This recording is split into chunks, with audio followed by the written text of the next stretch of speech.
Hi guys! Maraming salamat po sa lahat po nag-participate dun sa aking tanong kung ano kaya ang pwede kong ipangalan sa bagong minamaneho ko. Usually po kasi binibigyan ko po ng name yung aking mga dinidrive katulad po ni Kik, ni Nickmeg. Yung Nickmeg po kasi yun ang plate number niya ako. So yun na yung po pangalan niya.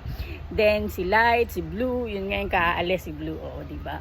Tapos, yun nga, yung ngayon, yung Bentayga na Bentley. So, nag-iisip ako sana yung Emery ang ipangalan ko. Pero, naisip ko itanong sa inyo kung ano nga yung pwede kong ipangalan. Yun, ang dami nagsabi ng Greenie, Panther, Lumiere Cascasera, ang sa pangalan ko. May mga Jowa Bills yung tawag. So, yung napili ko is yung Forest sana talaga. Kaya lang dahil may conversation kami doon, ang sabi ko kasi may benting ka ba ako dahil nga brand new and luxury car po kasi talaga siya.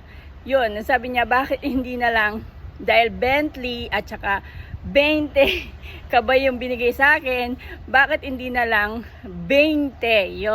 Yun po ang napili ko. Maraming salamat po kay Miss Marilu Wong. Ayan, meron na akong pangalan sa aking minamaneho. Maraming pong salamat sa inyong lahat. Thanks for watching guys.